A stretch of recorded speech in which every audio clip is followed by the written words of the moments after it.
Pemirsa, baru-baru ini warga dikejutkan dengan adanya pagar besi tinggi di beberapa mal di kawasan Jakarta. Dan saat ini saya berada di kawasan Jakarta Selatan dan di belakang saya sudah ada salah satu mal besar yang di depannya terpasang pagar besi tinggi yang terlihat dari ujung pintu masuk hingga pintu keluar. Terpasang pagar besi tinggi ukuran 2 meter kurang lebih. Memang hingga saat ini dari pihak pengelola mal belum memberikan informasi kepada warga ataupun kepada pihak yang berwenang terkait apa tujuan dari pemasangan pagar besi tinggi ini.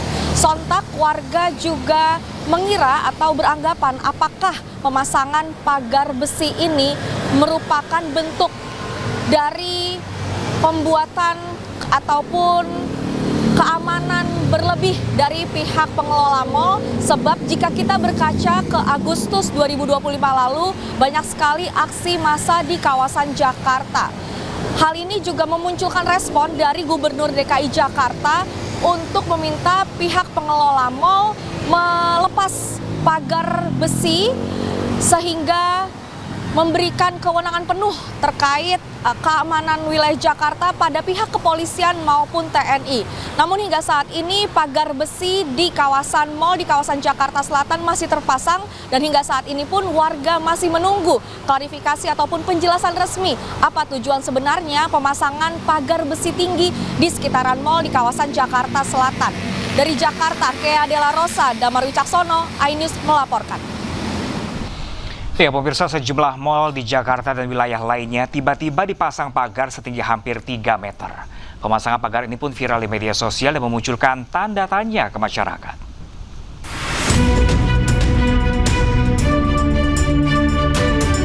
Pagar setinggi sekitar 2,5 meter terpasang di salah satu mal di kawasan Jakarta Selatan. Pagar terpasang tepat di dekat pintu masuk utama mobil di Jalan Raya Kasablanka. Saat ini pagar besi yang terpasang baru sepanjang sekitar 100 meter. Pagar didesain khusus dengan bagian atas menyudut dan lancip. Tidak hanya di Jakarta, salah satu mal di Bekasi, Jawa Barat juga memagari malnya. Seperti yang terjadi di mal di kawasan Pekayon Jaya, Bekasi, Jawa Barat. Terlihat pagar logam cukup tinggi memagari setiap sisi bangunan. Menanggapi banyaknya mal yang tiba-tiba memasang pagar, Polda Metro Jaya mengaku belum menerima pemberitahuan terkait adanya aksi massa yang diduga melatar belakangi pemasangan pagar pada sejumlah mal. Terkait tentang pagar, dalam situasi Kamtibmas, sampai saat ini Polda Metro Jaya masih belum menerima surat pemberitahuan terkait tentang aksi yang ada. Tetapi tidak berhenti di situ, Polda Metro Jaya melalui Direktur Operasional tetap melakukan pemantauan secara dunia maya digital, yaitu melalui Dirres Siber termasuk Reskrim Kita akan melihat flyer-flyer ataupun ajak-ajakan. Ini hanya sekedar lempar flyer atau memang akan ada gelombang aksi. Kami juga akan berkoordinasi dari analisa perkiraan intelijen terkait tentang situasi terkini. Tetapi perlu kami sampaikan bahwa situasi sampai saat ini masih bisa dapat dikendalikan. Polda Metro Jaya juga mengaku sudah melakukan mitigasi awal apabila ada kelompok-kelompok yang mencoba membuat kerusuhan dan situasi tidak aman. Kendati demikian, Polda Metro Jaya kini meningkatkan patroli berskala kecil hingga besar di wilayah penyangga ibu kota Jakarta. Tim Liputan iNews melaporkan.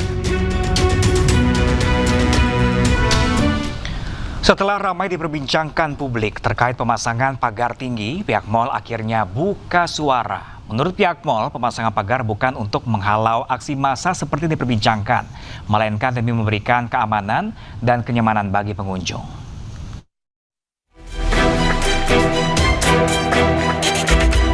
Setelah timbulkan pertanyaan kenapa tiba-tiba sejumlah pusat perbelanjaan atau mal dipasangi pagar tinggi, pihak Pakuwon Group selaku pemilik mal akhirnya angkat suara.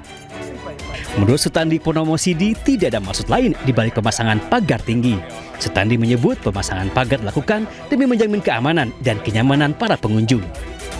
Sutandi juga mengaku pemasangan pagar dilakukan untuk mengganti pagar lama yang sudah rusak. Tidak hanya itu, Direktur Marketing PT Pakuwon Group itu juga membantah jika pemagaran dilakukan untuk mengantisipasi terjadinya aksi massa.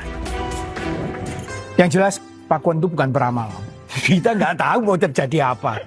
Ngawur. Ya siapa tahu dari orgel gitu loh. Pakuwon, habis gini ada titit-titit gitu loh. Titit-titit.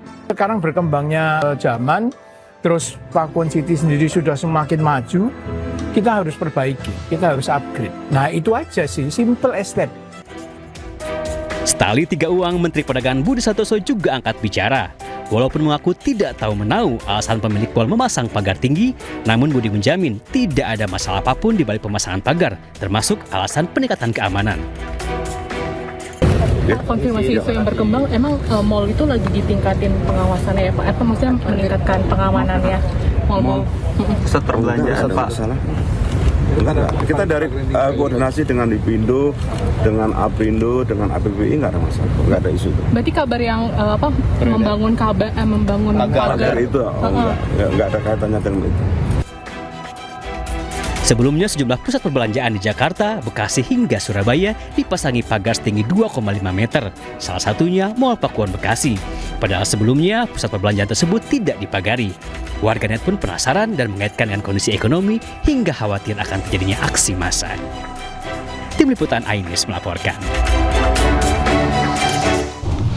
Sementara itu, pemirsa, Gubernur Pramono Anung memastikan Jakarta aman dan meminta pihak mal membongkar pagar tinggi yang dipasang.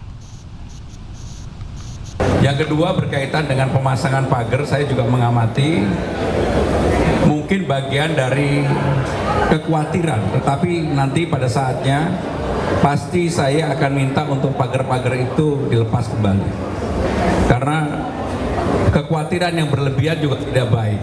Dan saya sebagai Gubernur Jakarta koordinasi dengan TNI, Polri, aparat penegak hukum lainnya, kami akan menjaga Jakarta, mudah-mudahan Jakarta selalu aman, nyaman. Kita ke informasi lainnya, pemirsa. Penyelidikan penyebab kematian Sutrimo, orang dekat ex-Jampitsus Febri Adriansyah, terus bergulir. Polda Metro Jaya telah memeriksa 5 orang saksi dan berencana memanggil dokter yang terakhir kali memeriksa kondisi Sutrimo.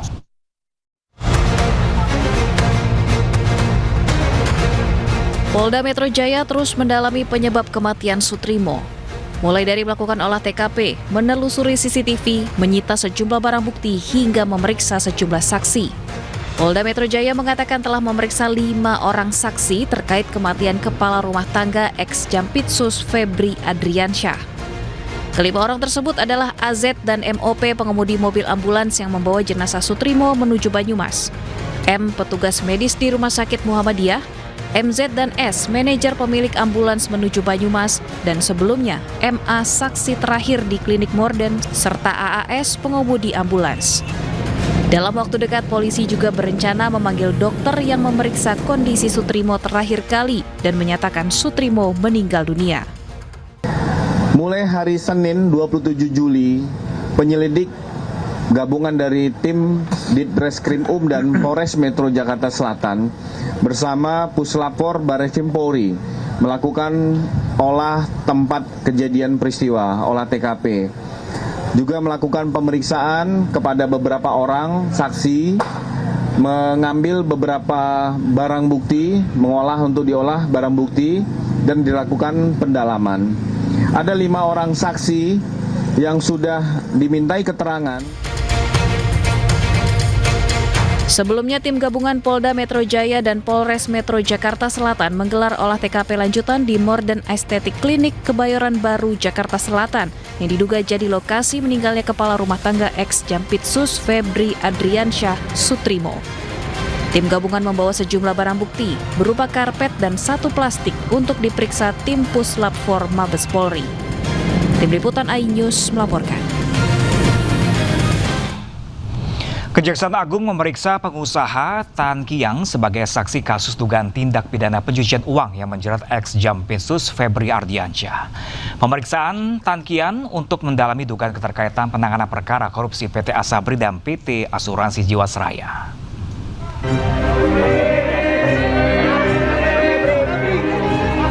Koordinator Koordinator Tim 9 sekaligus Jaksa Agung Muda bidang pengawasan memeriksa pengusaha Tan Kiang sebagai saksi guna mengkonfirmasi sejumlah informasi yang berkaitan dengan proses penanganan perkara dugaan tindak pidana pencucian uang atau TPPU yang menjerat tersangka ex-Jampitsus Febri Adriansyah. Dalam pemeriksaan ini, penyidik ingin memastikan dugaan keterlibatan dalam penanganan perkara Asabri maupun Jiwasraya, sebagaimana yang sedang didalami dalam penyidikan kasus TPPU. Pemeriksaan Tan Kiang dan Ferry Hongkiriwang menjadi bagian dari upaya penyidik melengkapi alat bukti serta mengembangkan konstruksi perkara. Itu yang lain berapa, Pak? Misalnya hari ini nggak salah 10. 10. Nanti daftarnya tak share ke Kapuspen. 10 itu bersama Tan Kiang sama Ferry. Ferry Boboho itu, Pak. Iya. Ferry Hongkiriwang. Oh iya, Hongkiriwang. Oh iya. Makasih ya. Makasih Pak Rudi. Siap, makasih Pak Rudi. Berarti pemeriksaan masih ya, Pak? Ya. Pemeriksaannya masih ya? Masih, ya. Saya baru datang di. Siap, Pak. Sementara penyidik terus mengumpulkan keterangan dari para saksi untuk memperkuat pembuktian dan memastikan seluruh dugaan tindak pidana dalam perkara ini dapat diungkap secara menyeluruh.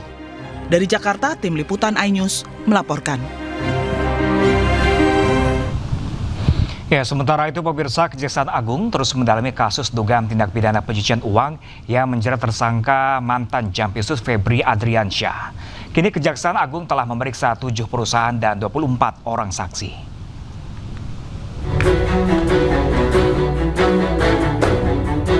Kejaksaan Agung telah memeriksa 7 perusahaan dalam kasus dugaan tindak pidana pencucian uang yang menjerat tersangka mantan Jampitsus Febri Adriansyah. Ketujuh perusahaan yang diperiksa diduga kuat menggunakan firma hukum tersangka Don Rito untuk penanganan perkara di Kejaksaan Agung. Selain itu, puluhan saksi juga telah diperiksa dalam kasus tersebut. Pihak Kejaksaan Agung mengungkap sejauh ini sudah ada 24 orang saksi yang dimintai keterangan oleh Tim 9. Yang telah diperiksa perusahaan yang diduga kuat menggunakan jasa terkait dengan penanganan perkara di Jampitsus, antara lain PT Waskita Beton hadir, PT Argo Jaya, PT Inti Sumber Baja Sakti, PT Perwira Aditama Sejati, PT Jasa Marga, kemudian dari LPEII, kemudian yang ketujuh PT Bandung Indah Gemilang. Ini perusahaan-perusahaan yang diduga kuat menggunakan jasa hukum yang terkait dengan diduga kuat Don Rito dan kawan-kawan.